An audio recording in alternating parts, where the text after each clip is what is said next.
Scott. Thank you, Sergeant. Sir.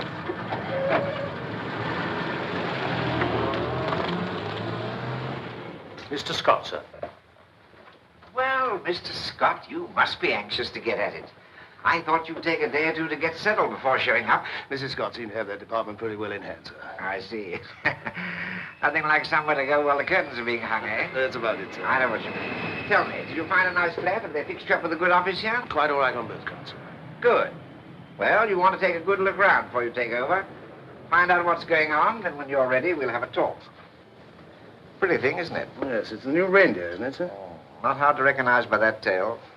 It's made of the same metal as the plane. A new alloy they've developed. Very nice. Major Pearl will show you everything you want to see. He knows more about the place than I do. You're in good hands with him. We sometimes call him the Pearl of Great Price. Good. I'm in your hands, Major. I thought we'd start in just after lunch. Well, you have an hour, a little more. You could make a start. Yes. Fine. I'll see you in the mess at 1 o'clock. Buy you a sherry. I'm so glad you're here, Mr. Scott. I've been looking forward to it. Sir Vice. That's the original building, the balloon shed. Began here with balloons in the 70s. That's a very long time. All the strength tests to check safety factor group here. A lot of work just to find out if the engineer mucked up his mathematics. Nothing much to see until something breaks, and that always happens when you're somewhere else. Not much point in this. Flying boats are pretty well obsolete, of course. Part of Boffin's paradise, this is. Mind your step. You know, the scientist lads, basic research. The kind who eat their porridge with the slide rule. Built their own heaven here, lightning and all. Find out what happens when you get hit by it. Didn't put in any archangels, but it wouldn't surprise me if they'd tried.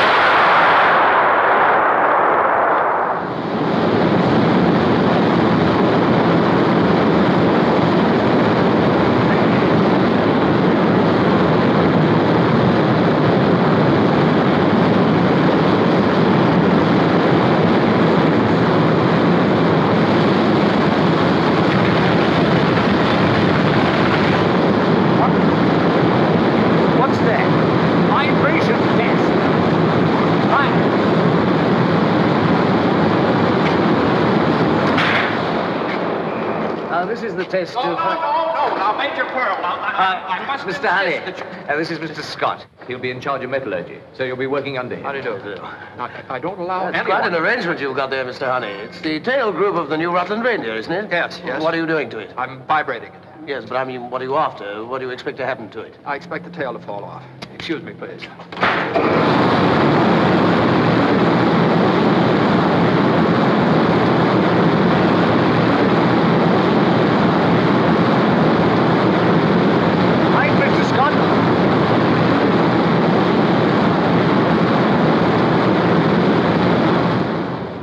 This way. Who in the world is he? Oh, that's Mr. Honey, Mr. Theodore Honey. He's a Yank.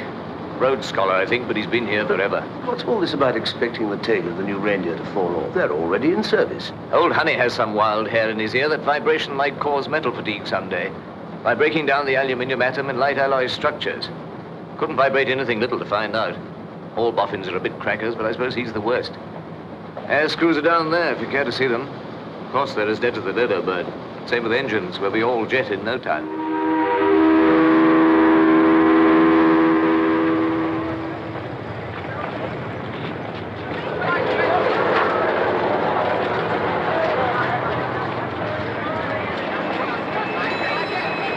Night, Mr. Honey.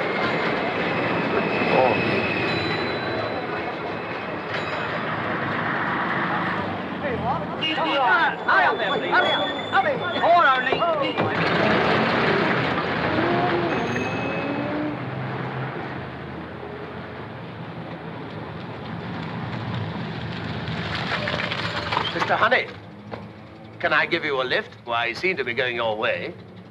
Oh, no. No, thank you. I wouldn't want to take you out of your way. Where do you live? It's Farnham. It's quite a way. I go right through there. I'll get a bus at the next stop. I wouldn't want to trouble you. No trouble at all. Come on, jump in.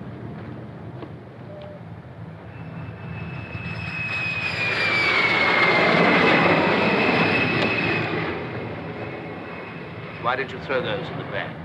Oh, thank you.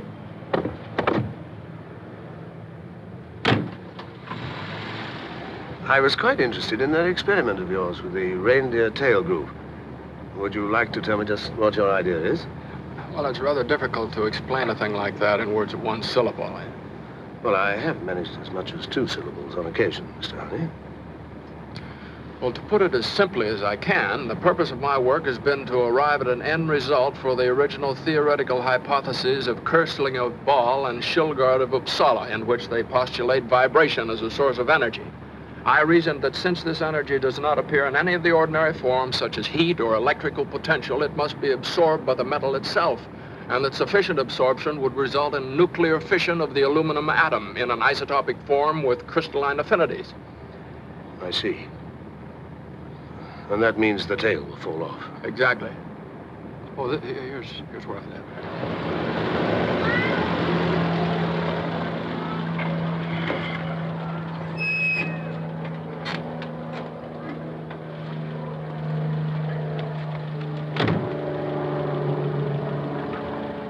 Thank you very much. Would you care to come in? Thank you. I'd like to. Oh, no. I'm afraid all I can offer you is some sherry. Well, that'd be very nice. Oh, probably not very good. I've had it quite a while. Well, perhaps it's time we tested it to see if it's suffering from fatigue. Oh, that wouldn't happen to sherry. Well.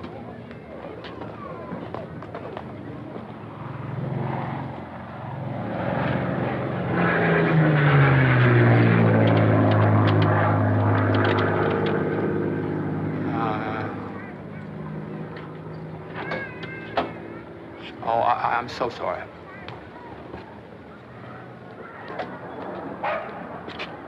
It's the one next door. It's very easy to do, you know. You're new to Farnham, Mr. Honey. We've lived here 11 years. I have it all planned what to have for dinner. Don't you bother with... Oh. Hello. You don't remember where we put that sherry, do you, dear? The top cupboard behind the dishes. You said it would be out of Mrs. Higgins' way. Really? I didn't notice that. Up on the top. Oh, okay. Well, never mind that. I'll get that later. I knew it must be somewhere. I never really forget anything. Dear, would you get some glasses, please? Come in. We haven't had to look for it for quite some time. The last guest we had was Dr. Gillingsway from the Bacteriological Institute, just before Christmas. I'm afraid I'm giving you a good deal of trouble. Oh, no, not at all. No, won't you sit down? Elspeth? There we are. Oh, say when?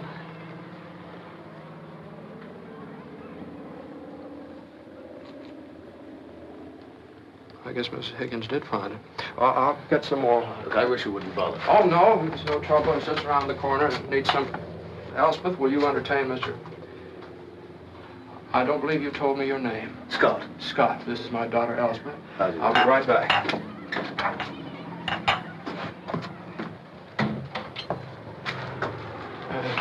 Here. Won't you sit down, Mr. Scott? Now, just where would you suggest? Oh, I'm so sorry. It's my father's work. You have to be very careful. It might be something very important. There. Thank you. It seems as though your father does quite a good deal of work. Yes, it's very hard being a scientist. One has to think a great deal. The world would have made scarcely any progress at all if it hadn't been for scientists. I see. The scientists do the thinking for the world, and the rest of us just live in it. Is that it? Yes. When my father's thinking, I keep very quiet. And what about your mother? Does she help you keep quiet? My mother is dead, Mr. Scott. A V2 in the war. I'm very sorry indeed, Elspeth. You must miss her very much. Yes, I do. My father does more up, I think. I try to do things for him the way she did, but I'm not very good at it yet. You see, I'm still a little young. I'd like to show you the house if you would like to see it. That would be very nice. This is the living room, of course. Would you like to see my room? Yes, I would, very much. This way, please. And this is where you sit quietly while he does his thinking? Yes. What do you do? Oh, sometimes I think. And then I'm training Theodore. That's Theodore. It's a kind of experiment to determine his capacity for the association of ideas. I tie his food on the string to see how long it will take him to learn to ring the bell when he's hungry. It's a very little bell, so it isn't noisy. It doesn't matter very much whether he learns it or not, because he's really quite a nice little fish. Yes. Oh, what else do you like to do? Don't you ever play games? Oh, yes, we nearly always do after dinner. We have a schedule for it. Oh, yeah. What sort of games do you play? Oh, like about what things are pentamerous. Oh, how do you play that?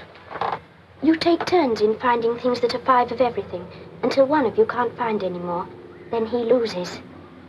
It's part of the science of numerics. What other games do you play? Oh, well, there's pyramidology. Pyramidology. Oh. That's the science of the Great Pyramid. My father made it up, too. The game, I mean. Here it is. Excuse me. It was built in the year 3234 BC, and it's very scientific. It was built in direct relationship to the stars, so it has an astronomical significance. It's the only known architectural example of squaring the circle. That is, the area of the base is exactly equal to that of a circle, with the height of the structure as its radius. It has the most wonderful maths in it. I'm sure it must be great fun. Oh, it is. I have nice fun. Elspeth, what have you done with Mr. Scott, dear? We're just coming, Father. We'd better go now. He may be looking for something like the corkscrew, and he really isn't very good at finding things. Oh, here, I'll get that out of your way. Oh, no. I'm afraid it becomes a little cluttered in here. Oh, well, why didn't I see that? I think I'd better leave this. This is some correspondence I've been having with Tanguay, a Tibetan, and the Abbé Belleville in Louvain. It's on the theory of numbers. In 1742, Goldsbach postulated that every positive even integer is a sum of 2 primes. And verified the 10,000, but never proved. We're trying to prove it. Yes, I'd want to know where to find that. By all means. Sounds interesting, but isn't it a little pointless? Oh, quite. That's the beauty of it. Here's something very interesting. This is Rutherford. Yes, I wanted to finish this.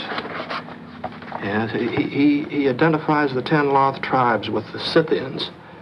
Quite conclusively, too. It's very nice to read aloud to Elspeth. Oh, yes, I do. Yes. Light, alloy structures, and histories. You know where that goes, dear? And this one.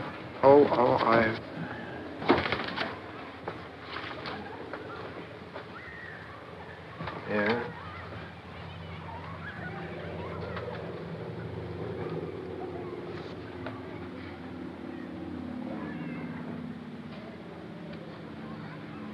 One of the more difficult of the sciences, I should imagine. What's it? Oh, yes. You know, I didn't find that very satisfactory. They seem to have such different problems with their children than I've ever had with Elspeth. You haven't found parenthood very difficult, then? Not at all, really. No, of course, I've been very systematic about it. I laid out a schedule, so much work, so much sleep, so much play. Pyramidology. Yes. What's been your experience of holidays? I mean, do you send her away where she can be with other children? Do you have any children, Mr. Scott? No, but I hope to, but I'd value your opinion. Well, I used to send her away with other children, but I don't do that anymore. She never seemed to like it very much anyway. I think perhaps that was because the other children's minds weren't well enough organized to interest her. She's really much happier here. She's quite good at being by herself. Her mind is really developing quite remarkably, Mr. Scott. I think she'll be a very fine woman. Yes, I'm sure she will be. Well, I'd better be getting along. Oh? Looking at your office in a few days' time, I'd like to hear some more about that experiment of yours, the one about the tail falling off. What did you want to know about? Oh, just a little more detail, when you expect failure to occur. Well, I probably have that right here. I think it's here someplace. There it is. It's 2.76 times K over L. That's the time factor. It's in BTI units, of course. Let's see. It's 1,440. 1,440 what? Hours. But you don't mean you expect the reindeer tail to fall off in 1,400 hours? No, 1,440. But, Mr. Honey, A lot of aircraft have flown many millions of miles without the tails coming off any of them because of vibration. Well, Mr. Scott, you asked me for the evaluation in time of my use subscript M symbol. Now, the mathematical answer is 1440 hours to failure for the specific tailplane under test on which my calculations were based. Now, how long has your test been running? 832 hours, 14 minutes, and 7 seconds as of shutdown tonight. They don't allow me to run it more than 8 hours a day. You see, the people in the neighborhood complain about the racket at night. Yes, but you know, of course, that an aircraft in commercial service is likely to pile up flying hours faster than your experiment. Yes, that's probably quite true. Well, then why didn't you insist on a 24-hour basis? I did insist on it originally, but they decided to do it for 8 hours. Yes, but you hadn't given them your 1,440-hour figure. Well, I never include detail on my preliminary report. See, science is in no hurry, Mr. Scott. I'm working on a principle, which, if I'm correct, it will be true for all time. And whether I reach it a day or so later or earlier is not important.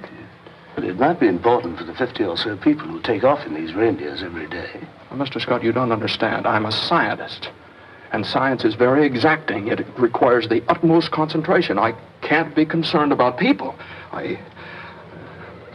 Well, if a doctor is trying to find out a cure for a disease, what would happen if he let himself be upset about everybody that got sick and died? He'd never get any work done at all. People must be someone else's concern. I can't let it be mine, Mr. Scott. Now, you can find my preliminary report in the files, and I don't wish to add anything more to it at the present time. And if you'll excuse me, I think I'd better be getting home.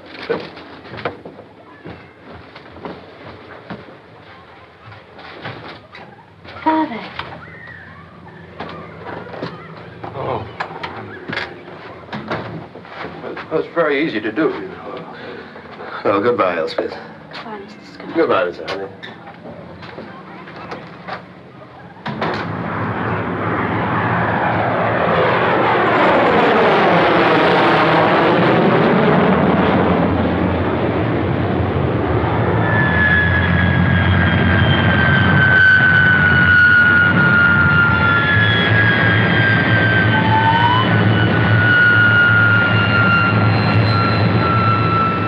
Excuse me, please, gentlemen.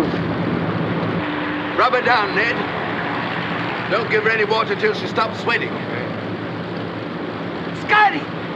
No! What are you doing here? Phil, hello. I've been watching that plane. I guessed it was you. How are you? But what are you doing here? Have you come here for a No, job? I got one. You have? Yep, right That here. calls for a drink. Well, it's a little early, isn't it? Rosie, customers. What are you going to fly, Scotty? No more flying. Naturally set in. Grounded, eh? Well, how did it happen? Or perhaps you'd sooner not talk about it. You wait till you see her. Really? I'm glad to see you can take it so well. Rosie. Scotty, meet Rosie. She's a spy. You wait till you see her bedroom. It's absolutely papered in blueprints, isn't it, Rosie? Oh, Mr. Penworthy. Mr. Penworthy. 2 large scotches, please. Yes, sir. What is your job, Scotty? Head of metallurgy. Don't tell me you're polishing your pants. Don't tell me you're one of those crawling little desk blokes. Always was, Pen. Went back to it when I got out, that's all. Rosie, this is vodka. Oh, Mr. Penworthy. Well, off we go. Off we go. Don't you like desk blokes, Bill? Listen, Scotty. Pilots and desks, dogs and cats, natural enemies. They've got one theme song. You can laugh. Pilot's error. Whenever anything goes wrong with their calculations and there's a smash-up, pilot's error. Rosie, do you remember Harry Ward? Yes, I do. Well, look what they did to him. He was piloting that reindeer when it flew into the hill at Labrador a couple of months ago. All in little pieces. Nothing to go on. Pilot dead, so pilot's error. You don't think it was pilot's error? With Harry Ward, Scotty, you can't be serious. They said he was dropping off altitude in an overcast. He wouldn't do a crazy thing like that if he tried. Rosie, if you can tear yourself away from the salt mines for a couple of minutes, we would like a couple of vodkas. Oh, Mr. Penworthy. 7 to 10 degrees angle of descent. Motors full on when he hit the hill. Obviously was in control. Dropping off altitude in the overcast. Pilot's error. He didn't reckon on that hill. Do you know how many hours it had flown with tests? How many hours it flown with tests? Yes, I can tell you that, Mr. Scott, certainly. Just 1 minute. They flew a lot of tests, simulated flights in weather. Total number of flying hours before estimated time of crash, 1407. 1407. That's right. Have you any photographs of the wreckage? How many would you like to see? We cover everything here, Mr. Scott. We leave nothing out, I assure you. Reindeer crash. photographs of wreckage. Any particular part of the wreck? Yes, the tailplane. I want to see a photograph of the tailplane. Yes, I remember now. They didn't find the tailplane. Nothing unusual in that, I assure you. The plane turned over as it hit the hill, caught fire, wreckage spread all over the place. Thick undergrowth, you can't see 10 feet. The investigation... Yes, thanks very much. I'm much obliged. All right. We send someone to Labrador. Comb through that godforsaken country for a section of the tail spar and take a fine hiding from the taxpayers when we find there's nothing to it. All the ruddy decisions to make and never one you can be sure about. One thing you do know. A boffin has to be a bit balmy to be a boffin. The line between genius and being just plain crackers is so thin, you never know which side you're on. Nor when they've crossed it either. Tchaikovsky, I'm told, one day began to eat raw goldfish. And Moliere discovered suddenly that he was better off standing on his head. Oh, we've had it here too. A fine time all the papers had once when one of our boffins started pinching girls in the park. And now our Mr. Honey informs us that reindeers will fall apart after 1,400 hours and holds the time figure out on us. If I did things like that, they'd lock me up.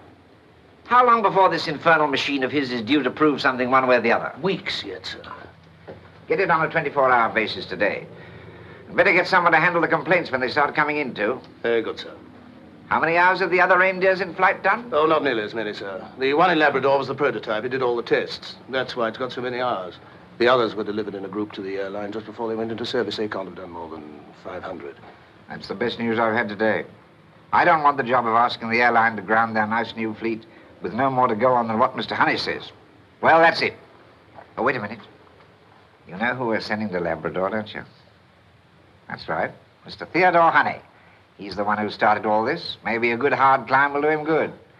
Still, he knows what he's looking for better than anyone else. Get him started as soon as you can, will you? I'll give him the good news right away, sir.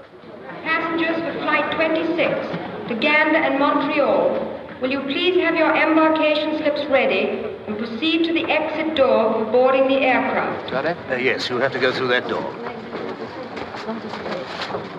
Every stitch he has in the world is in that bag. You can't say he squanders what he makes on himself. Well, have a good trip, Mr. Hardy. Don't worry, we'll look after us. Oh, well, that's very kind of you. They'll look after you, dear. Yes, I know. Have you got your sandwich? Oh, Yes, I have. Tomato, cheese, and there was some nice fish. Goodbye, Daddy. Goodbye, dear.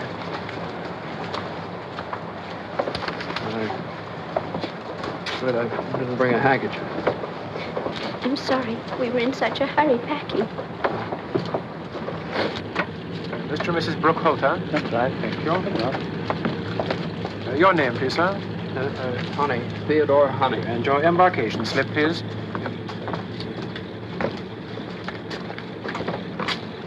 Miss Teasdale? Oh, yes. Miss Teasdale. Thank you, sir. Oh.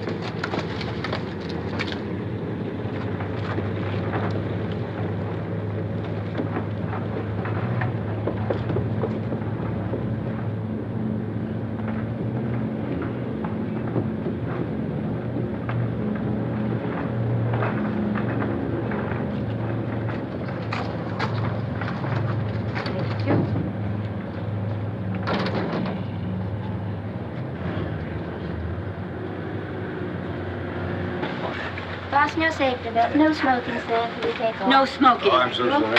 Fasten your safety belts. Would you like to take your coat off, sir? You'll be more comfortable. That's right. We haven't many passengers on this trip, so you can use this seat for your things if you like. Fasten your safety belt, please. I'll just help you do it. That's it. Don't want you to fall out. All right now? Yes, thank you. You're very kind. I'll be back after we take off to help you get out of that. Thank you.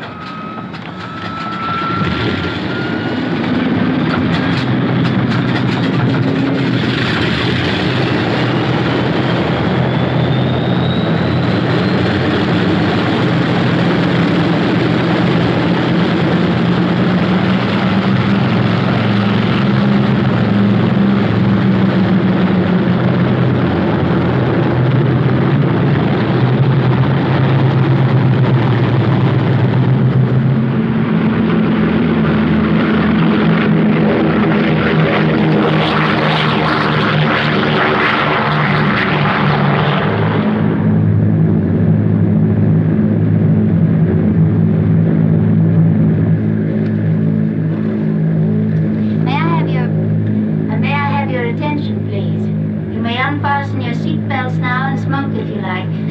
My name is Marjorie Corder. This is Peggy Miller, and we're here to do anything we can to make your trip pleasant and comfortable.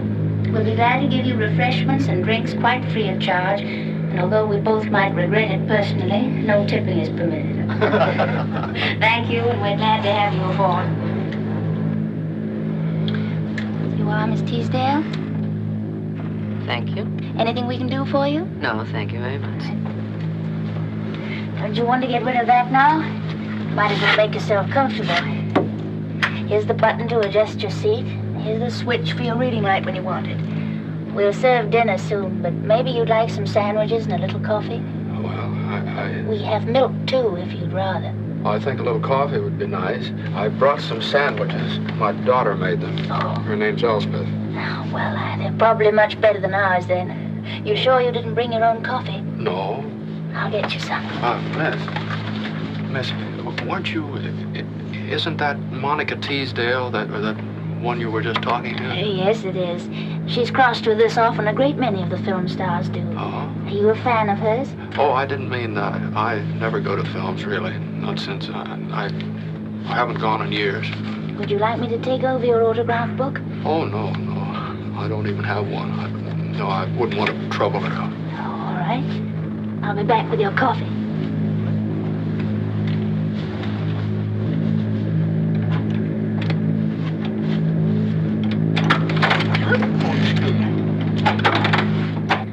Wish the baby on you, but I've got one making his first trip. Sometimes they're worse.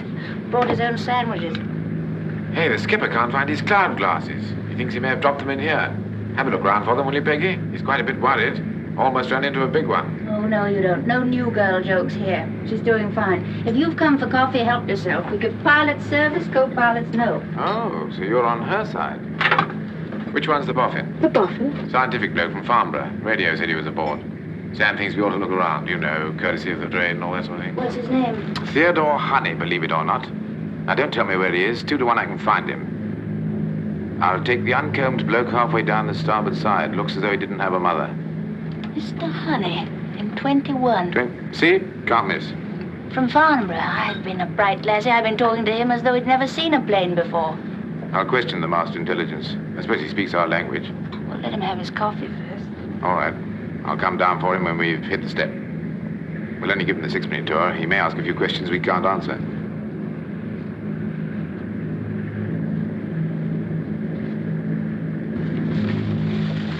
You are, Mr. Honey? No idea you were an expert on aviation. I deserve a prize for talking to you as though you'd never flown before. Oh, well, I never have flown before. What I know about airplanes is more when they're in pieces. Well, you seem to be quite famous. Captain Samuelson sent down word he'd like to show you over the plane, flight deck and all. They don't do that for everyone. Well, you're all being very nice, but I think you'd be interested. These new reindeers are beautifully equipped, radar and everything. Is this a reindeer we're in? That's right. A nice new shiny one. Well, I think I'd like to see it very much. Well, the co-pilot will be down for you, but don't hurry. Enjoy Elspeth's sandwiches.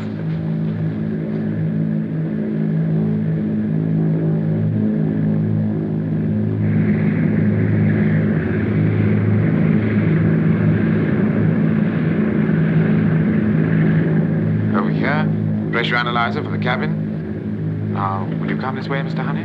Thank you, Captain. You're welcome. Will you step down, please? Now, the engine instruments are here. Hank can tell if a cylinder misfires just once, and which one it is. I think he could take a reading on whether his girlfriend's out with someone else or not. Now, mind ahead, sir. Find it, Meg? Yep. Fuses keep blowing on the undercarriage safety circuit. Here we have the radar screen, sir. Radio altimeter, radio compass, DF loop. Excuse me, DRC repeater, which is duplicated on the pilot's panel just in case.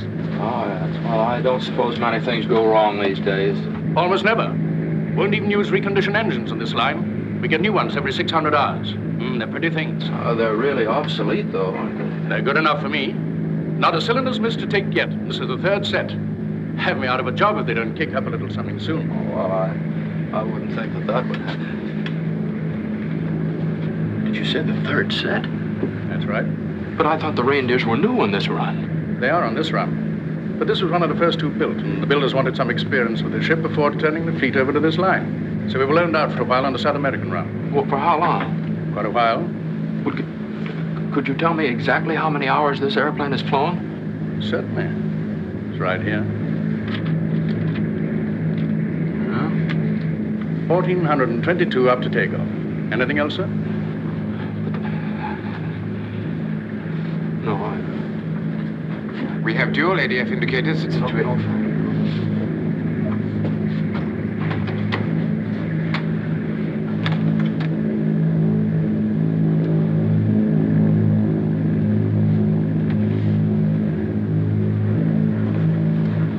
Well, did you learn all about airplanes?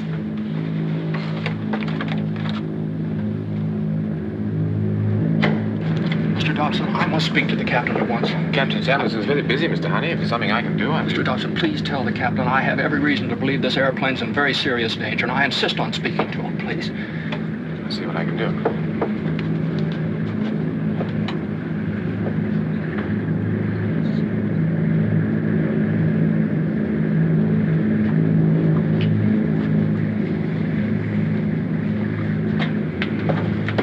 Well, Mr. Honey, what's all this about? I understand you're not very happy about something. Captain, this airplane and everybody in it is in very serious danger, and you must turn back at once.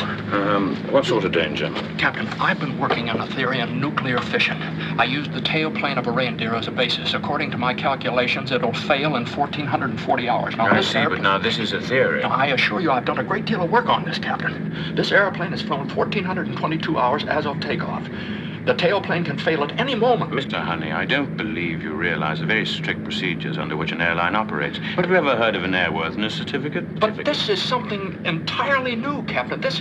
Nobody knows anything about Well, why this. don't they know? It seemed very strange if Farnborough wouldn't let us in on a problem like that. Mr. Honey, have they definitely accepted your theory? Well, there is no proof. No, not the way you mean it. That's the reason I'm on my way to Labrador right now to investigate Labrador? that crash. That airplane crashed at 1,407 hours. Within hours of my calculations. Less time than this airplane has flown. But you know the tail group failed? The tail group wasn't found with the wreckage. Every minute that But the we truth of spend the matter is that apart from the coincidence of the crash, all of this is just your opinion. Now look, Mr. Honey, would you feel happier if we went down together and had a look at the tail spar? It won't do any good. It'll happen very suddenly. One moment the tailplane spar will be perfectly normal, and the next moment the whole character of the metal will change. And the tail will break off, Captain, or quite suddenly, and you'll go into a dive from which you can't recover. Your only chance, Captain, is to turn back immediately. You can cut your inboard engines to break up the vibration frequency, land at the first available airport. And if you don't do it, Captain, this airplane's going to crash into the sea, and we're all going to be killed.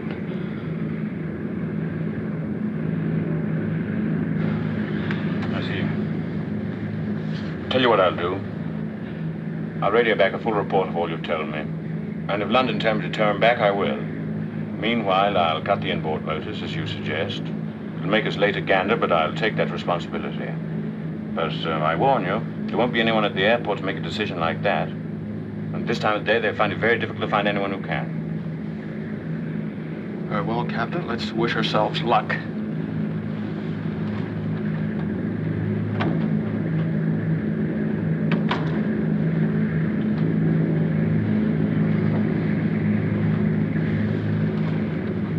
Well, I've heard a good many strange things in my life, but that's way ahead by a mile.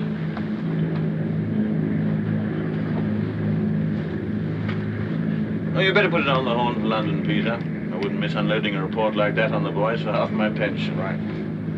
Well, it'll give them something to think about anyway. Here it goes. London radio from Flight 26. London radio from Flight 26. Okay, sir. Yeah. London radio from Flight 26. Over.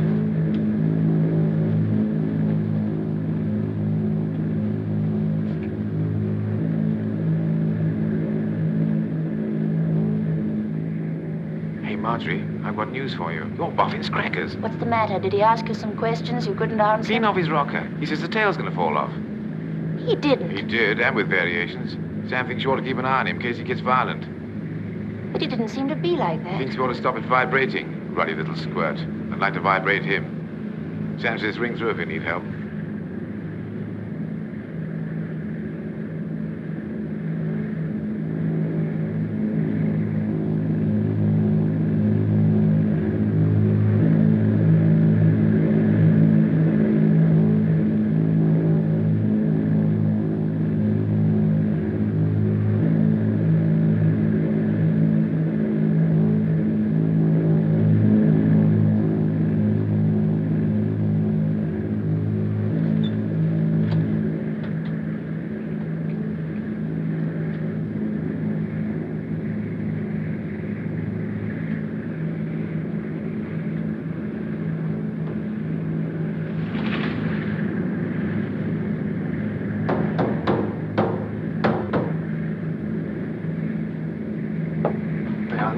for just a moment? Go ahead.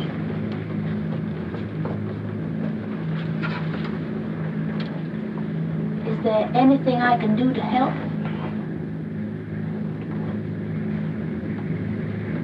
Thank you very much.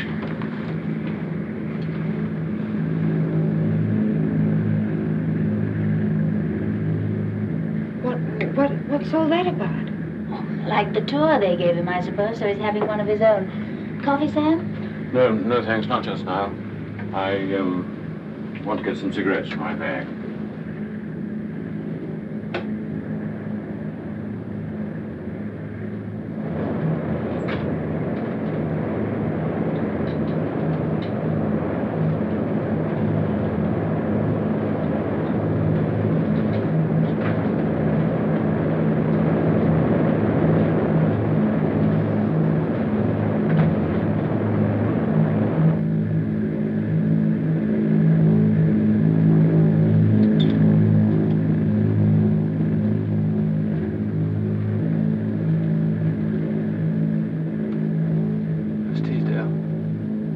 Teasdale. Huh? You don't know me, Miss Teasdale. Honey's my name, Theodore Honey, and I just couldn't help it. I'd like to talk to you. Of course. I'd be very pleased. I'm Mrs. Honey and I've always felt I owed you a great deal.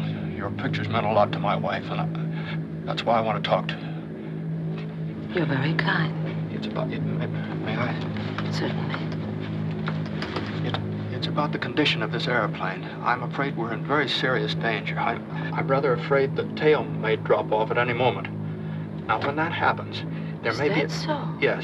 When that happens, there may be a little time to go to the men's room and sit on the floor. The petition there is very rigid because the galley stove is bolted to the floor on the other side.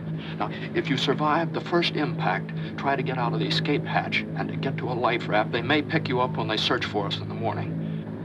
That's certainly very interesting. Go to the men's room. Yes. Sit on the floor.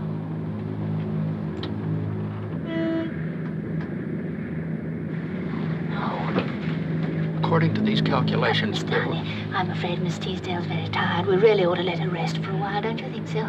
Yes, well, I'm a little tired, but thank you very much, Mr. Honey. Please, Mr. Honey. I'm sorry, I was only trying to help. I'm sure you will. Some other time, perhaps.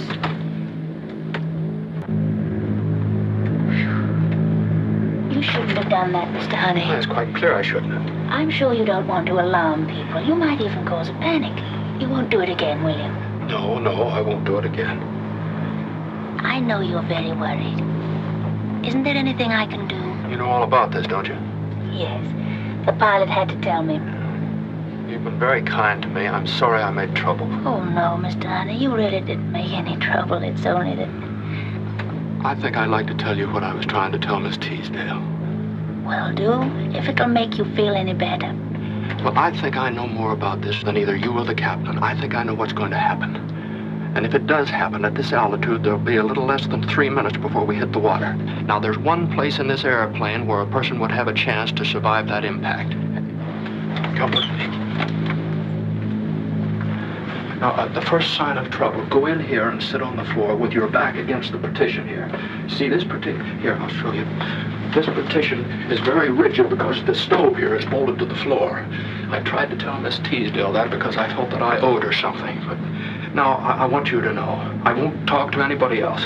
It's good of you to have told me all this, Mr. Honey. No one's worried about me like that for quite a while. Yes, but you will remember what I told you when it happens. I'll certainly remember. I can't promise to do it. I'm one of the crew, and there are quite a few things to do if anything happened like that. But thank you just the same. Do it if you can, though. I think we're going to be all right, Mr. Honey. But in any event, there's nothing we can do about it.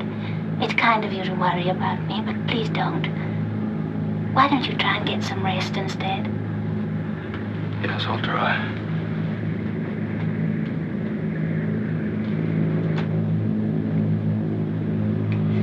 I think that crisis is over now, Miss Teasdale. I don't think it'll happen again. What's the matter with that little man? I think he was just trying to do something for you, but I'm afraid he's got some rather odd ideas. He certainly has. He told me to sit on the floor in the men's room. That isn't an odd idea. I'd like to meet one. I think he was trying to tell you the best place to be if there was an accident.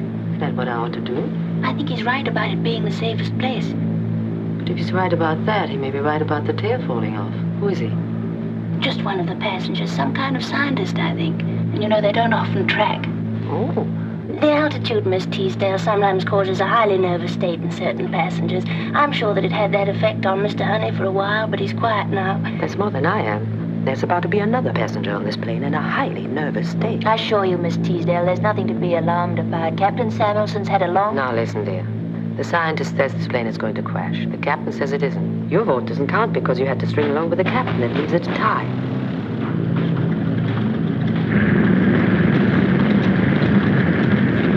What's that? He seems to be saving fuel. I wouldn't do that without a reason. I thought you said you didn't believe it. Well, all I meant, Miss Teasdale... Oh, just a minute. If I'm going to meet my maker, I would like to know about it. Now, I'll tell you what you can do. You can go and get a cup of coffee and bring it to me over there. No, Miss Teasdale, I've just got him quiet, please. Right now, I don't want him quiet. There are lots of things I want him to talk about. I wouldn't do it. Now, just go and get the coffee. Mr. Honey, I was only half awake, and I only half heard what you were trying to tell me. May I sit down for a minute? Yes, certainly. Thank you. Would you like a cigarette? No, thank you. Now she tells me you're a scientist. You care for a lozenge? Lozenge? No, thank you. Right. Will do. Listening up. Airport say they can't make any decision about turning back, and they've never heard of any trouble with the tail. But they're trying to contact someone at a higher level at the airline or the ministry, but it may take some time. Till then, they want you to use your own judgment. They also want us to keep an eye out for a small boat. Some crackpot trying to sail the Atlantic single-handed. Fine. He may be in trouble. Mm-hmm. Well, if we see him, we'll stop and ask him what we ought to do about it.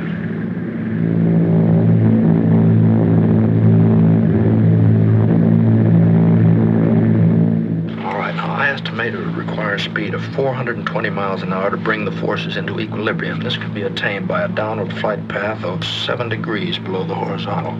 That angle would keep us from plunging straight in, although at that speed the impact would be rather severe, you see. I see. I don't see it all, of course. But I do understand that when you think something out, you don't stop halfway, do you? But the pilot, he should understand you. Why doesn't he turn back? Well, it was rather difficult for the pilot. You see, I imagine that all this may sound a little improbable if you haven't studied it. Would it help if I would go and talk to him? No, I don't think so. And I think we're quite near to the point of no return, anyway. The point of no return? That's where it's as short to go on as it is to turn back. Oh, I thought you meant something else. Miss Teasdale, would you like your coffee in your own seat? No, put it over here.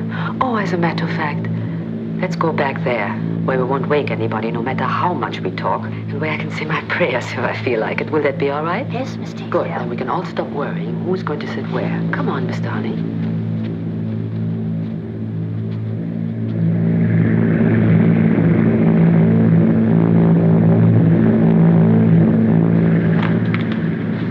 That's it. Halfway just.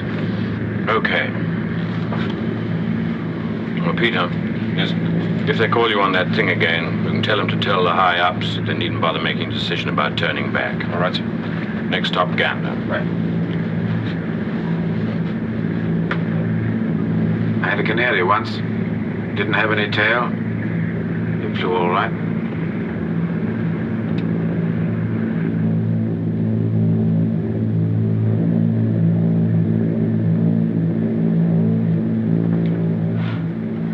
Funny. I would have thought I'd feel quite differently being right up against it like this. My mind is going twice as fast as though it were trying to catch up with all the thinking it didn't get around to. All those people there makes you wonder which one you would pick out to save if you were God, and which one wouldn't matter much.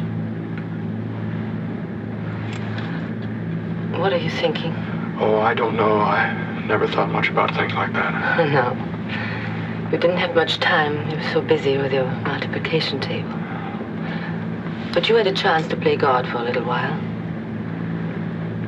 Why did you pick me out when you decided to save someone? Oh, but you ought to live. I mean, the work you do, you should keep on doing it. Oh, the work. No, I don't think I'll buy that. A few cans of celluloid in a junk heap someday. Has been fun, but that's about all. No, the work you do. If you could have finished that, all these people and lots more wouldn't be in the spot they're in right now. That's the kind of work that should be finished. No. I think I picked you. Well, that's very nice of you to say that, Miss Teasdale. But I think it'll be all right about the work. The work will get done. I think it'll be all right about me. Haven't you any family? Yes, I have Elspeth. That's my little girl. Oh, you have a little girl? Yeah. But that's worth a lot to come back to. Oh, yes. Well, I didn't mean that I wouldn't like to. But we're really very fond of one another. I've been thinking about that. And she's 12 now. Her character's formed, I think. Mary did that mostly. That's my wife. I wish it didn't have to be like that, but she's developed to such a point, I think she's going to be all right. Of course, I've been able to help in a lot of things. She's much more soundly developed than most children her age. Really has a remarkable grasp of crystallography. Well, that's very good, of course. What is it? Well, it's quite fundamental. It's always been odd to me that the schools don't teach it. No, I've really had to help her in almost everything she knows worth knowing. Has she got a compact? What? A compact. Oh, a compact? Oh, I don't know. Why? Never mind. That isn't it? No. Some more minutes. And each one is like kind of a present, isn't it? You know what I was thinking about just then? All the people who come to my funeral. That'll be quite an occasion. Do you have a family, Miss Teasdale? No. Not even a husband at the moment. But there's my agent. Oh, he'll be so sad. He had 5 more years to go at 10%. And then there's Laureen Carver. Oh, she'll cry the most. She'll give a beautiful performance. And then she'll try to get the part in the picture I was going to make. I suppose that's why I don't feel the way I thought I would. I would have stopped working quite a while ago if I could have figured out what to do with myself. I was married 3 times, but it never came to anything. I wouldn't be surprised it was all my fault. Maybe Providence is trying to tell me something. Maybe it took a first-class high dive into the middle of the Atlantic to make me quit. And maybe I'd rather it ended with a big splash. No. You've made people happy you don't even know about. Like my wife, Mary. You know, she took me to see one of your pictures that last night before the bomb came. She talked about it a lot when we got home. You made that last night very happy for her. That's worth doing, Miss Teasdale. You know, when we used to go to pictures, we used to walk right out on them when Mary didn't like them. We never walked out on one of your pictures. So, honey, this is not exactly the best compliment I've ever had. Maybe it's the nicest. That's why I had to tell you what I did. I have to do everything I can for you. You mean it too, don't you?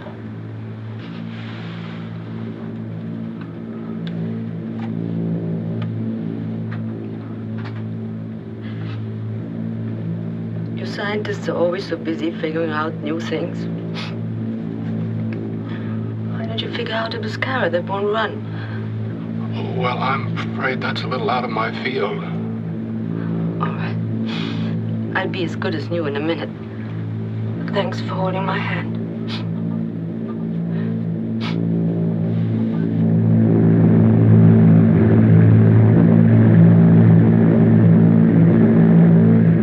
I wouldn't mind seeing something. I don't care very much what. Newfoundland ought to be around here somewhere, if I haven't added wrong. How late are we? 28 minutes. About time I got them on their feet, isn't it? Leave them alone. The Stuffscott Gander airfield closed in. You may have to sit up here till it breaks. Oh, fine. Want some coffee? No.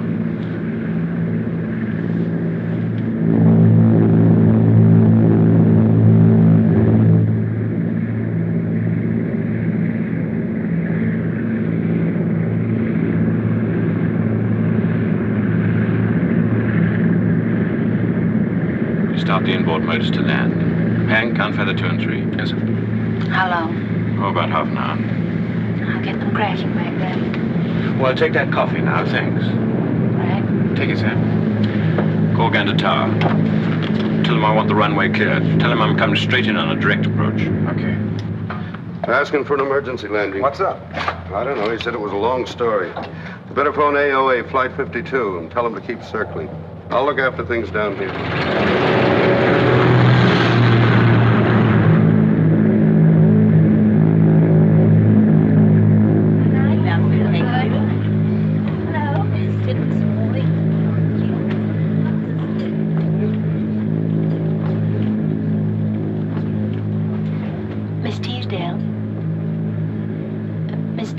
We land in 20 minutes. Would you like some coffee? 20 minutes? We're that close? We're still all in one piece. Yes, it's a lovely clear night. So it is. The stars are out. Go back to my seat. Would you like some coffee, Mr. Honey? No, thank you.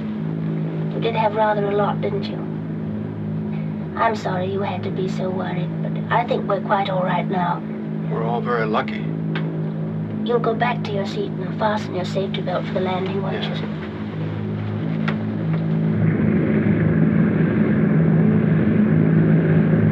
Gear down. Gear down, sir. Watch down the cannon switch, sir. Safety lock's right.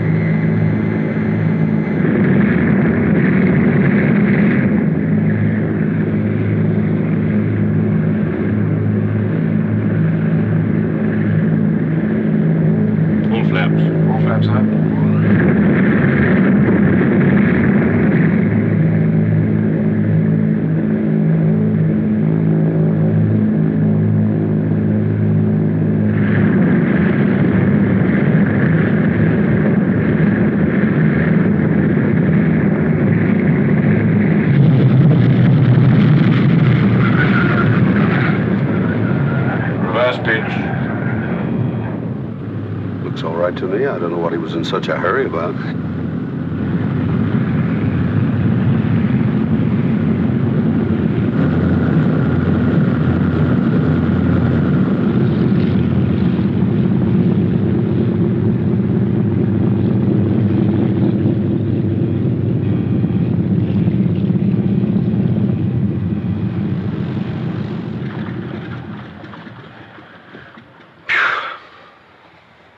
Right, sir.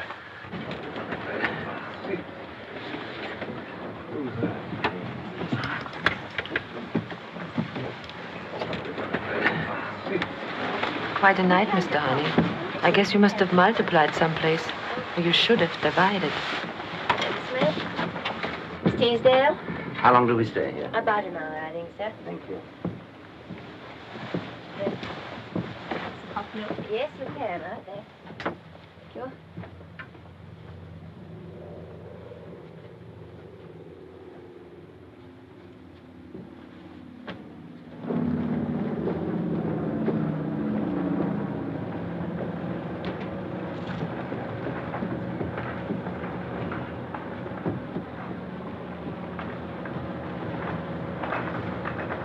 Mr. Honey. Will you come with me, please? Will you come too, Miss Corder? Well, what was the trouble? Any news for me from London? No, not a thing. No, there wouldn't be. That'd make it too easy. Where's the ARB inspector? Well, he's probably asleep. Well, get him up. I want that aircraft inspected as no aircraft's been inspected in history. Every ruddy inch of it, down to the last rivet. Dobson? Sir?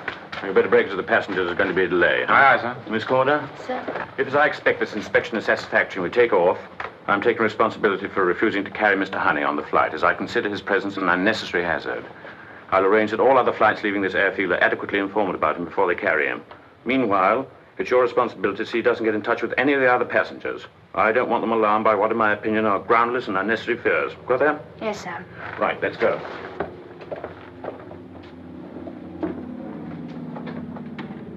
I feel rather like a policewoman. I don't like it very much. Well, I don't want to make any more trouble for you, Miss Carter. Where do you want me to go? I know an office. Come on, let's try and make it the nicest arrest that's ever happened.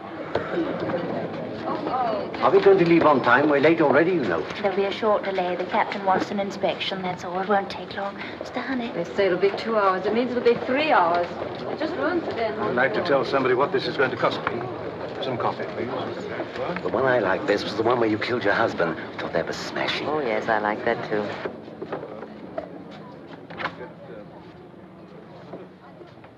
Well, that's nice and comfortable. I'll bring you something to eat if you like. Bacon and eggs, all right? Yes, that'd be very nice. I think it's better that you stay here, Mr. Honey. Some of the passengers get very upset about delays. They might find out it was you and say things they didn't really mean. Well, I'll do anything you say, Miss Corder. Good. I'll be back in no time.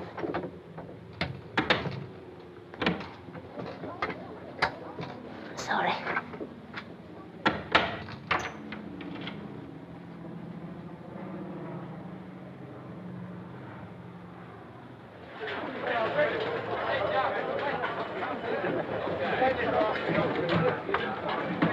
I brought your bag in from the plane. You really do travel light, don't you? Do you think the captain's going on? I suppose so, unless they find something wrong. Now, come on while it's hot. But they won't find anything wrong. I told him that. I wish people didn't think they knew everything. You really believe it's going to crash whether they find anything or not? Yes, I do believe that. Well, I've told him. He'll have to make his own decision now. Just one thing I'd like to get clear. How sure are you about this? You said it was going to happen last night, and it didn't. And you said you really didn't have any proof. Well, I'm quite sure. I've worked it out through 3 different channels, and the results all agree. Of course, I won't know until the evidence of my test. But I suppose if the captain goes ahead, Miss Teasdale will go too. I expect she will. I think she believed me for a little time last night, and I don't think she did. You know, it'd be nice if you and Captain Samuelson could argue this out and get together on whether it's going to fall apart or not. This is getting cold. That plane in Labrador, that was proof in a way. I suppose there was a stewardess on that one, too. Yes. Yes, I knew them both very well. Couldn't you believe me, Miss Corder? You've been so very kind, and you ought to live and get married and bring up a family. You'd be very good at that. Well, thank you very much for that, Mr. Honey. You said that just about as nicely as anybody could. You know, I'd almost not go if it would help you stop worrying, but it's my job, and there's no way of making sure, and I don't think it's right to walk out on something like that. Do you know what I mean? I think everything will be all right if Captain Samuelson says so. He knows a great deal about aircraft. Now, why don't you eat that up? It'll make you feel better. All right? Attention, please. Passengers, Reindeer Flight 26. Please be ready to board your plane in 20 minutes for the flight to Montreal. Flight 26, please be ready to board your plane in 20 minutes for Montreal. Well, I'd better be going. I won't lock you in if you promise not to speak to any of the passengers. I won't. Well, goodbye, Mr. Honey. We'll see you in Montreal. And please don't worry.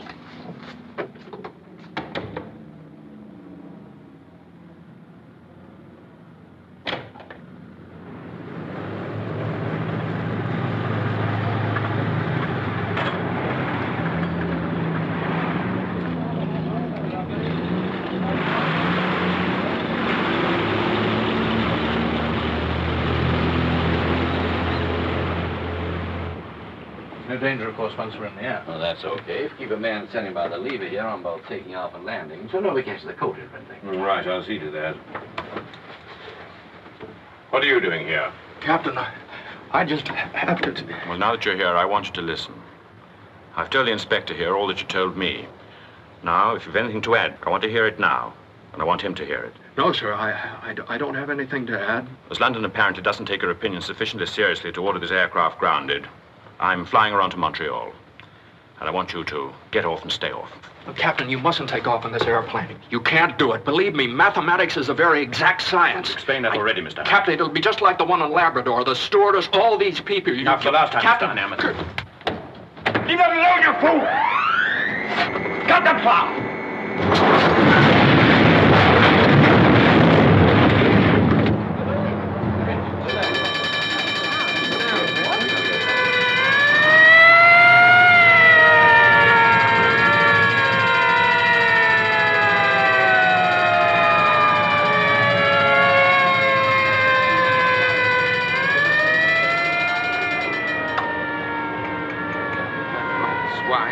He wanted it wrecked. That inhuman swine! Cut that out! What you let him loose for? Better take him out of this before the passengers find out he did it. You better come with me, Mr. Honey.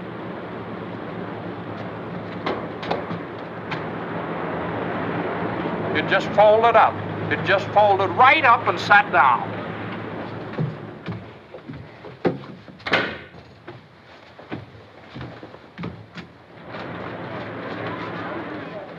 Well, there'll really be a delay for everybody now, won't there? I don't think there's any doubt about that. Tell me why. He did do it, didn't he? Yes, I'm afraid he did. If you believe in something, you believe in doing something about it, don't you? Well, they wouldn't listen to me, and the lever was right there, so I just pulled it. That's sticking your neck out pretty far, isn't it, if you just thought it was going to crack? I tried to get them to ground the airplane. They wouldn't listen to me, and the lever was right there, so I just pulled it. Don't those things cost an awful lot of money? Oh, a tremendous amount of money. Oh, this is going to cause a great deal of trouble. I should think it might. I don't know what they're going to do. I've never had any experience with anything like this before. I should think nobody has. I think this is a kind of a world record.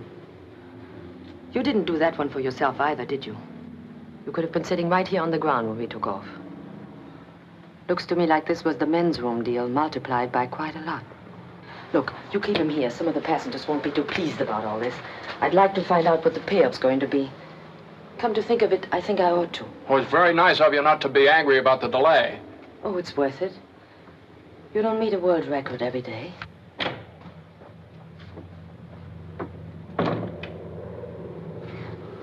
I don't know whether to be glad or sorry I didn't lock the door. It never occurred to me you'd do anything like that. Well, it never occurred to me either. I suppose the airline will be very angry. That, I'm afraid, is probably quite an understatement. I can't imagine what the establishment will think. I suppose I'd better let them know what I've done. I imagine they'll hear about it. Uh-huh. Man kills airplane. There's apt to be quite a lot in the papers about that. Oh, dear. Well, Elspeth will find out about it. I can't imagine what she'll think either.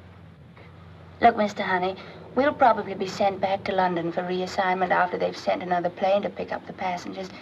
Would it help if I went to see your little girl and told her you were all right? Well, would you do that for me? There's no telling what she'll hear, is there? Well, whatever she hears, I imagine she'll understand. Well, I wish I did.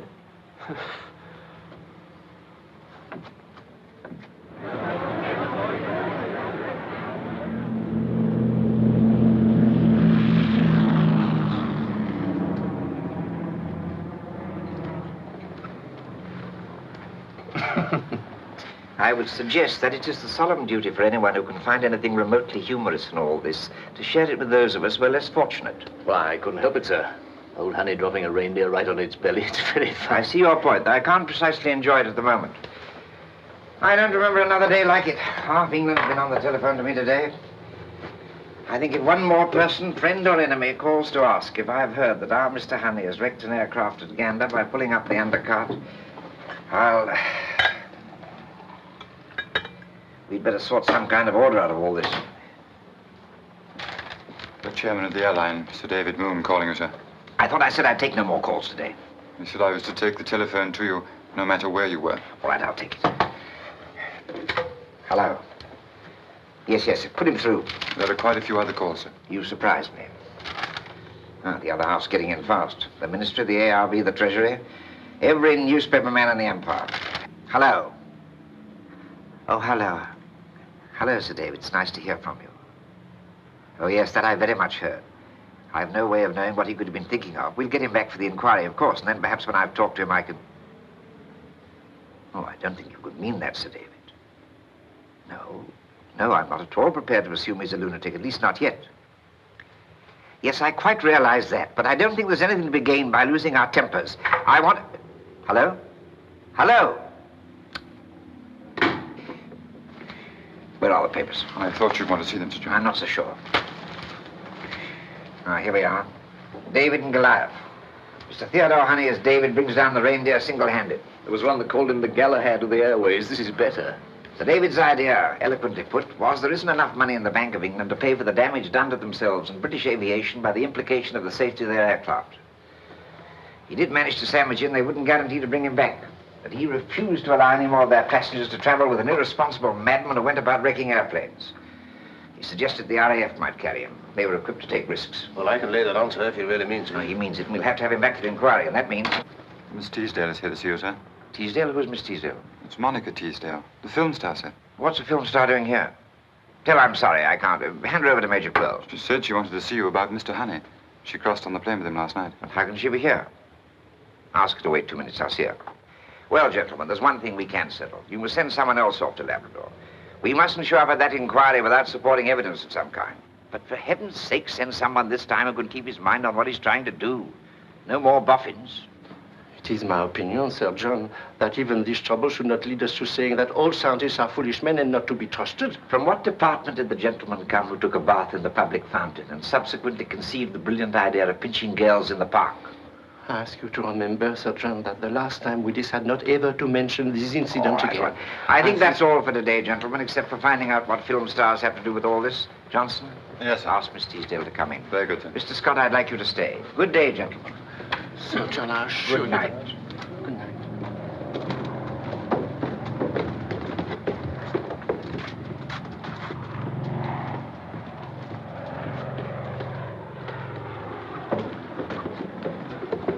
Miss Teasdale, Sir John. How do you do, Sir John? How kind of you to see me. Not at all, Miss Teasdale. Let me present Mr. Scott. How do you do? You're his boss, aren't you? I've heard a great deal about you. Sit down, please. Thank you. Did we hear correctly that you were on the plane last night with Mr. Honey? That's right. But I don't understand. How did you get back here? There was a plane coming through headed this way, and I got on it. But if you want to know why I'm here, that'll take a lot longer to tell you. Did he ask you to give us any message? No, he doesn't even know I'm here. If you couldn't give us any idea what really happened, Miss Teasdale, we should be very grateful indeed. They were going to take off, although he told them they shouldn't. And the lever was right there. He just pulled it. You've never seen such a commotion in your life. I guess a thing like that has never happened before in the history of the world. Fortunately, no. Have you known Mr. Honey long? No. I just met him last night, right after we took off. He came to tell me that he thought we were in trouble. But why should he want to alarm you, a passenger, when there was nothing you could do about it? He thought there was something I could do. He gave me his reasons, and they were good enough for me. Did you believe him? What did he do? Explain his theory? He did, and I believed him. Did you understand it? Not a word. Then I don't understand. Oh, it isn't so hard, Sir John. I don't know much about mathematics, but I know when a man knows what he's talking about. Have you a light? Of course. May I smoke? Certainly. I don't understand a thing about his theory, but I've learned quite a lot about Mr. Honey, and I know he isn't crazy like they're saying out there. That funny little man is brave and kind and on the level, and he believed what he was telling me. But even I can see it's going to be awfully easy to settle a lot of things by throwing him to the wolves. To say he's crazy and let it go at that. That's why I wanted to meet the people he worked for. To see if they're going to stand by him. Somebody's got to, you know. Miss Teasdale, I'd like to pay you a compliment. You believe in things, too, and that's very nice to see. But I have to add this. I don't know whether Mr. Honey is right or wrong. Neither does Mr. Scott, any more than you do. There's no way of knowing. But that certainly doesn't mean we're going to back up Mr. Honey blindly. There's a matter called the truth, which has to be served. It's a difficult thing, the truth, in a case like this. And the most I can promise you is we'll do our utmost to get at it. And we hope it's going to be on Mr. Honey's side. Well, the truth is a good deal anyway. I don't think there was much need in my coming, but I'm glad I did. Thank you, Sir John, for giving me your time. Goodbye. Goodbye. I'll see you to your car. Thank you.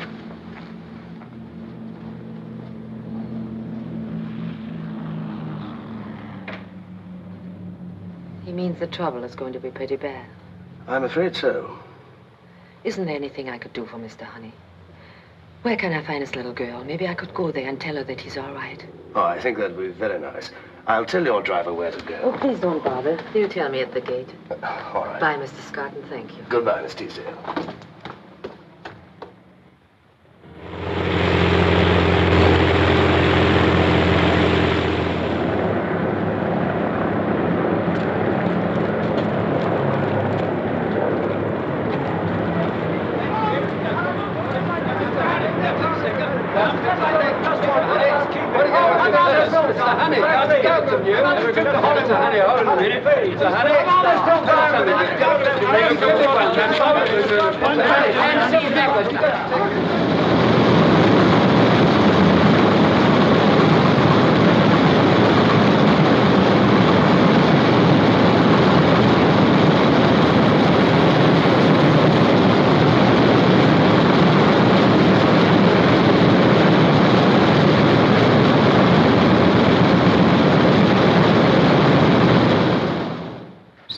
Of course I know him. Where have you put him? Seems rather odd, Sir John. I wasn't sure if you'd wish to see him. Sir John, I want to protest very strongly. Why has my work been taken out of my hands? Supposing we go somewhere where we can have a little chat. I'm not in the habit of going around wrecking things. You ought to know that. It's my work that... Hold on for a minute, Mr. Honey. Come this way with me. Mr. Scott, I must borrow you for a few minutes. A friend of yours has arrived. Hello, Mr. Honey. Yes. Come this way. So, as far as we're concerned, there's only one decision to be made and one only. Whether we should allow the remaining reindeers to go on flying. If they're to be grounded, that must be done at half your estimate. We dare not cut safety finer than that. The inquiry has been deferred until the last possible moment for making that decision, which fortunately gives time enough for your test to reach the 1440 mark, plus some margin of error. That's why it isn't yours anymore, anyone else's. Too much depends on it. If your test is a success, the airline and everyone else will be very grateful to you. If it isn't, and we don't get supporting evidence of some kind from Labrador, then, and this is the difficult part, Mr. Honey, so I'll put it bluntly. Since none of them believe for a moment the test will succeed, they feel it imperative that they should be prepared to issue as effective and as sweeping a statement as possible to offset the almost ruinous publicity that reindeers have received.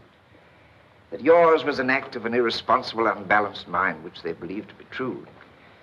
And they want the supporting opinion of qualified psychologists. In other words, they wish to test you as well as the tailpiece. To see if I'm insane? That's right. Do you think I'm insane? I don't think you are, Mr. Honey, any more than I think you make a habit of going about wrecking things. But there's no way to know that. I'd hate to have them look me over at the moment. But just now, I haven't the right to take anything for granted. Please understand this. I couldn't refuse without making it look like a blind defense of my staff. But you can refuse if you like. That's your right. No, I won't refuse. Let them pry and poke if they want to. Tell them I'll be in my office if they want to see me. What about you, Mr. Scott? Do you think I'm No, there'd be no way for you to know either, would there?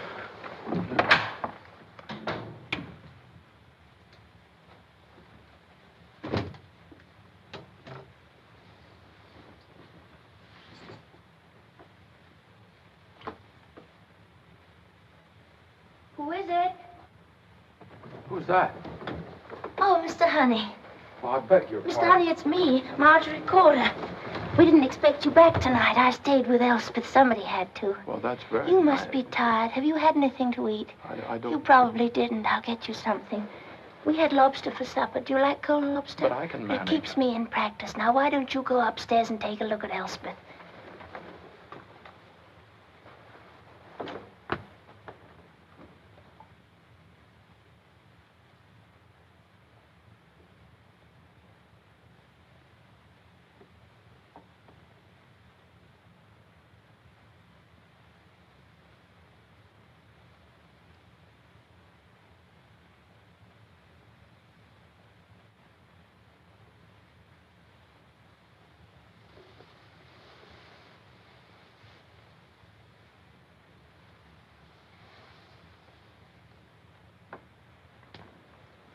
Well, did you notice anything?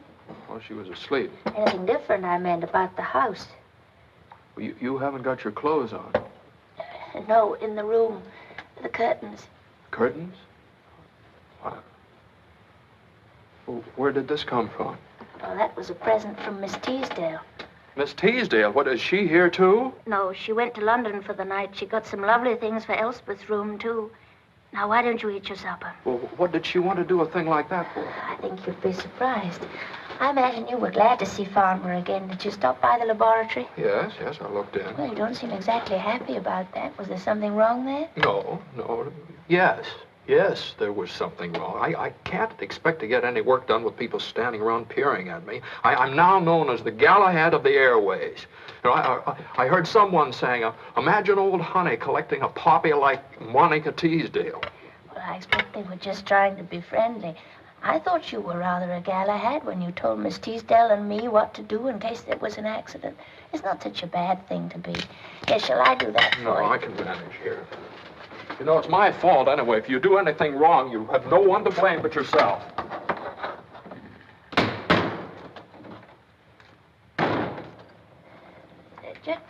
What was it that you thought you did wrong? You did think there'd be a crash, didn't you? Yes, but what I should have done is offer my hypothesis to the captain in an orderly manner and let him make his own decision. But I didn't do that. No, when they wouldn't listen to me, I kept thinking about you lying dead up there in Labrador like that other stewardess and Miss Teasdale and all the rest of them. And I wasn't orderly at all, not at all. And the lever was right there, so I pulled it. And that seemed wrong to you. Of course it seemed wrong.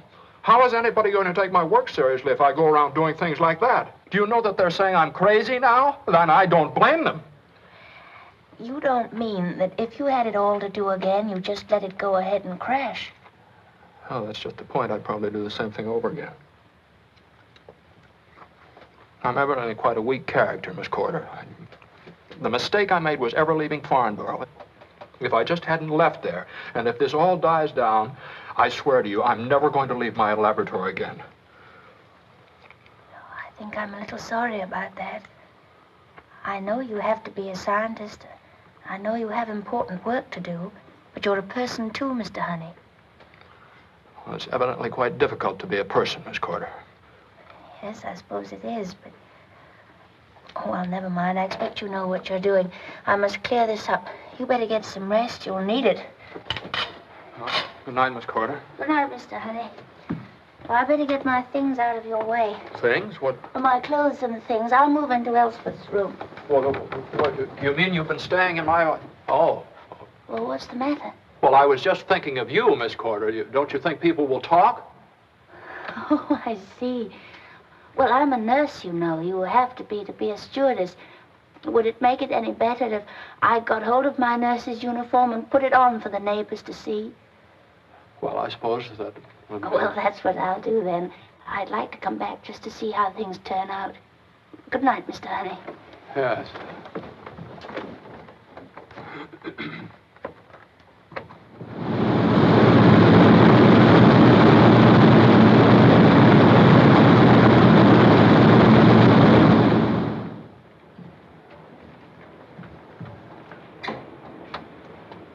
Well, who's sick?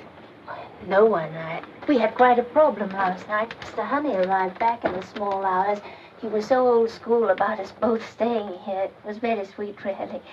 And this has to do with explaining the situation to the neighbors.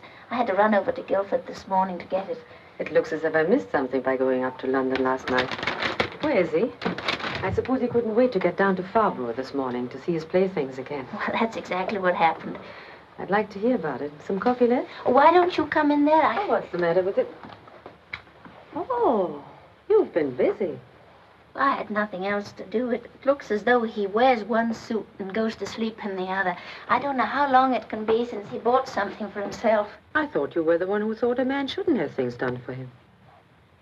That goes for his character, but not necessarily his trousers. It's very domestic. You're full of surprises. Tell me something. I've been thinking about it. How would you go about getting him to make it under his own steam? That's what you were holding out for, as I remember. I don't think that part of it is really any of my business. It's just that, I don't know. We talked a lot last night, and he seemed like a little boy who's had his first fight and got hurt, and so he says, I'll never fight again. Well, he can't keep on running back to his laboratory. That's all right for the scientist, but not for him. He will get into trouble if he does that now. And I don't think he can make himself do it, really. I think he's better than that. You must have talked quite a bit. Funny that a kid like you would bother to see so much in anybody like him. It's not so funny, really. You get around being a stewardess. That doesn't cover it. You've been married or a lot in love sometime or other, haven't you? I don't think that has anything to do with it. What was it? You've heard it before. He was shot down over Arnhem. We'll be married a month. Sure, that says it. Maybe it says even more than you think it does. Well, this will take some thinking about. And I'll have time for that. I'm leaving for California tonight. There was a flock of cables at the Dorchester when I got there. The studio wants to get going. But this is a little sudden, isn't it?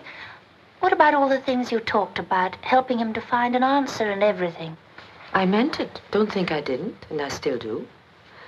Maybe it would have been the best chance I'll ever have to be a lot of things I'd like to be, only I suppose you can't do a thing like that just a little bit. Mixing into other people's lives, I mean. You can start something, maybe you can't finish. What got me was his being so anxious to save me for posterity. I've never had anything do my self-esteem so much good. So I better go back and give posterity another break. It won't hurt to wait a while and see how things work out. That box in there is a dress for Elspeth. I saw it in the window and just yelled to belong to her. Tell her I write, will you? Aren't you going to wait and see them? No, I don't think so. I might weaken.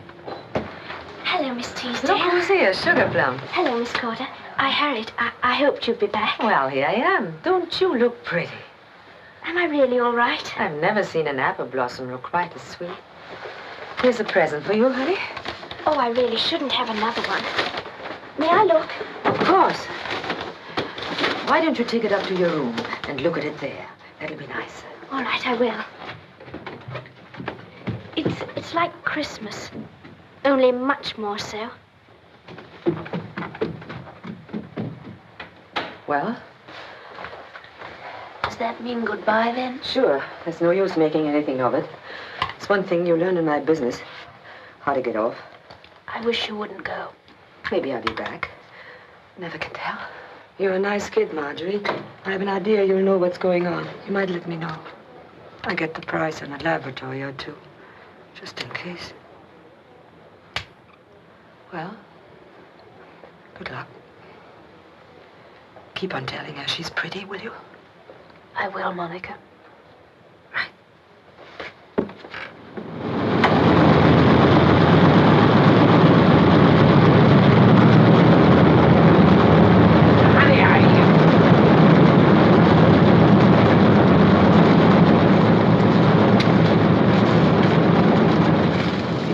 Discouragingly healthy to me.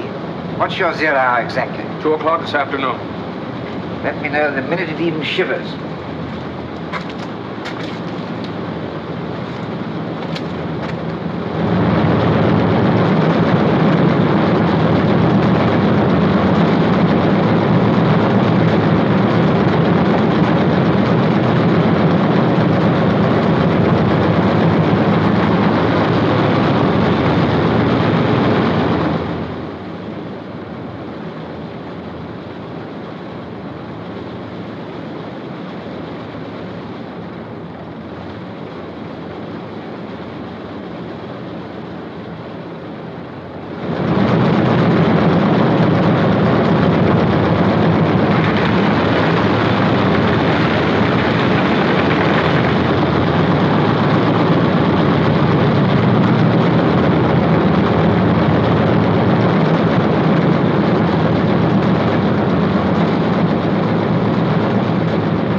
Not much longer. The day of the inquiry's just begun.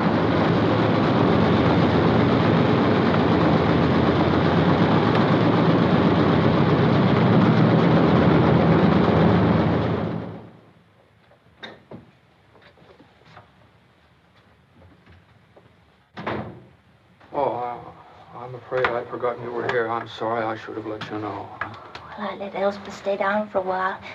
What happened? Nothing happened at all. My figures clearly said the tail should fall off, and the tail didn't fall off. It's 7% above my figure. I didn't fall off. Oh, I'm sorry. Well, what happens now? Well, I've been thinking about that on the way home. I'll go to the inquiry, and I'll stand up, and I'll explain my figures to a group of very angry men, and then they'll reject the whole thing. And I'll sit down. I'll sit down and listen to them say that I'm insane because of what I did in Gander. And Perhaps I am. I'm not sure, you know. But qualified psychiatrists will testify to that. I talked to 3 of them this afternoon. No, that was yesterday, wasn't it? But they showed me a page of ink blots and asked me if it reminded me of elephants or tigers. Well, it didn't remind me of elephants. It was just ink blots. But I think that the truth is only that I've made a mistake somewhere in my work. I don't know where it is. But I have to have time to find out where the mistake is. But there won't be any time. And my work will be thrown out in anger, and a principle that might have had 1 grain of truth in it will be lost. But I'll sit there. I'll sit there and I won't say a word. And then what? Well, there's other work to be done, and I'll get back to doing it somewhere. With everything just as it was? Yes. I'm rather glad it's over. But you can't do that. You can't just sit there and say nothing. If you believe something is right, you have to do it if you want to live with yourself. If you don't, you'll have to pay for it sooner or later, and so will Elspeth. What about Elspeth? Everything is just to be as it was for her, too. Yes, she was very glad to have it that way. She was very happy. Oh, it's as simple as that. I see. Well, I'm sorry it's the wrong time to talk. There isn't very much point, either. It's my last day, you know, but I'd rather say goodbye when you come back. I start my job again tomorrow. Funny if they put me back on reindeers. That really would be Gander all over again, wouldn't it? No, but you wouldn't do that. Supposing I did. Would you let me?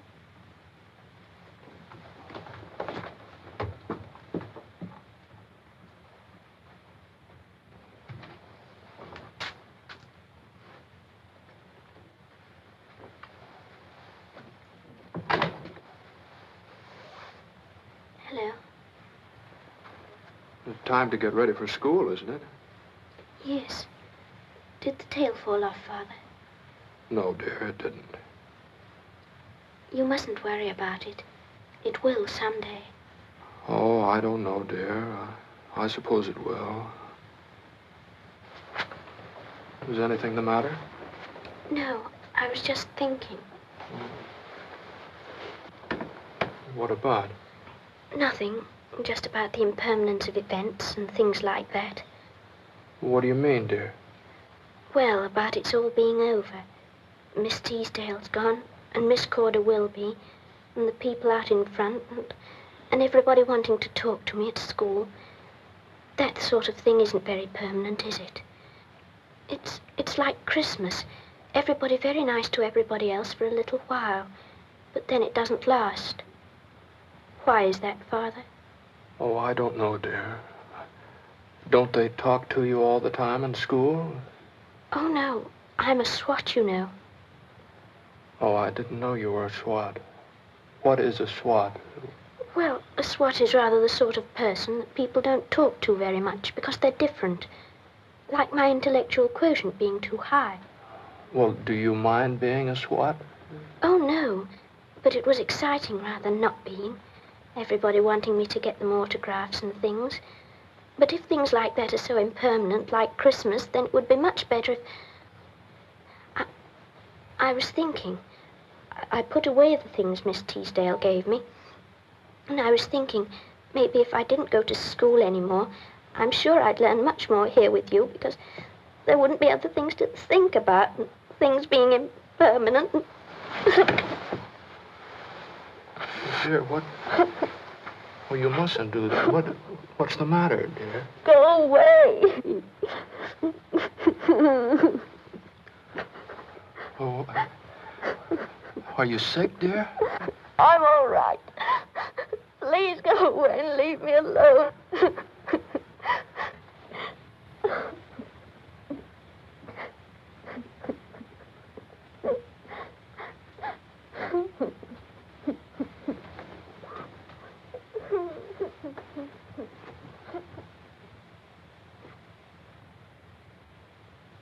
I insist that to ground the reindeer fleet, even for 24 hours, would be a tacit admission of the charge that we have been flying unsafe aircraft. And I refuse to deal such a death blow to British transatlantic aviation on what is now the unsupported opinion of Mr. Theodore Honey.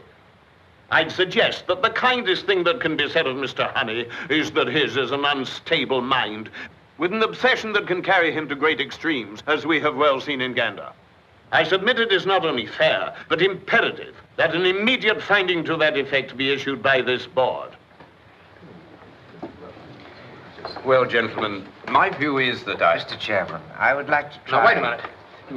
Mr. Chairman, I'm going to say something. Now, it isn't hard to see what you're going to decide, and you can't do that. Now, you're talking about me because of what I did in Gander, and this isn't personal. I didn't invent the mathematics that made me believe what I did, and I still believe that there's truth in my work, test or no test. And when you believe in something, that's what you've got to do, isn't it? If you want to live with yourself. Now, I don't know what I'm going to do about this. I sat there and I thought maybe I might write the Times a letter, but I don't think they'd understand either. So, the first thing I'm going to do is to resign right here and now, so the establishment won't be mixed up in it. And then, every time a reindeer is going to take off that shouldn't, I'm going out there and wreck. Now, you may put me in jail, but they wrote a lot about me when I wrecked that one in Gander, and they'll write more about me here, and people just won't get on those airplanes. And I'm going to tell you something else. The minute anything does happen to one of these reindeers, you're going to have to think of something better to say than anything I've heard here this afternoon. That's all. Good day. That's all.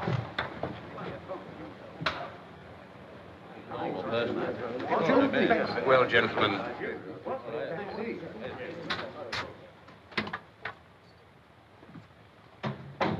Good afternoon. You know, there was some sherry around here someplace. I rather thought I'd have some.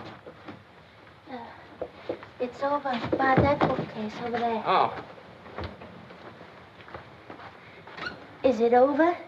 Yes, it's over. I didn't stay for the end. I made a speech and then I left. What about? Oh, a whole lot of things. Pretty good speech, too. So you couldn't just sit there, then? Oh, any glasses? Oh, here's some. No. I resigned. You didn't? Yeah, I couldn't just sit there, could I? Well, what are you going to do to live on? There's Elspeth. Have you got any money at all, Mr. Honey? Well, I don't know how much. Where's your book? Book? Well, it's right there.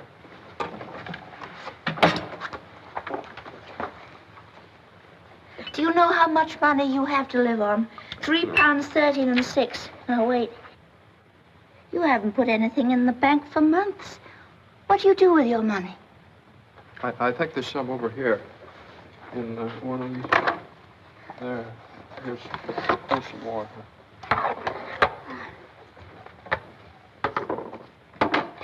March, January, 2, 3. 7 months? You haven't put anything into the bank for 7 months? You have lots of money. I shouldn't have worried, should I? You don't need anyone. Well, Yes, you do. what's the matter? You're not going to cry, I can't go away and leave you. I'll go back to work. It isn't safe. You've got to have somebody looking after you. I'm going to marry you and live here, whether you have a job or not. You're...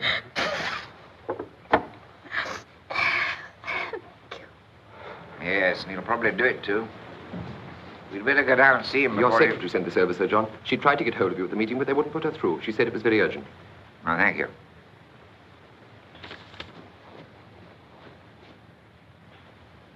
Where is Sir David Moon? I hope he hasn't left.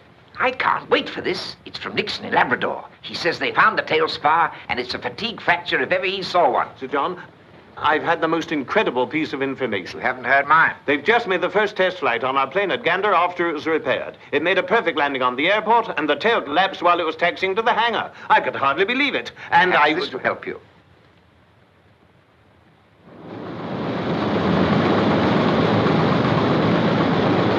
Mr. Honey, we've received 2 messages from Labrador and Gander which bear you out completely. Oh, well, that's good.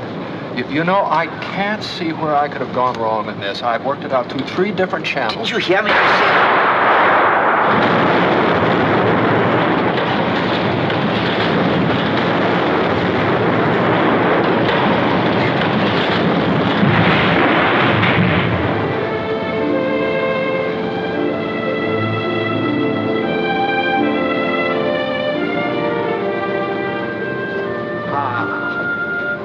Temperature. Temperature, that's it. That's a variable factor, isn't it? That plane in Gander had been flying in the tropics. This test is in a heated shed. It would have collapsed on schedule if I'd lowered the temperature 40 degrees.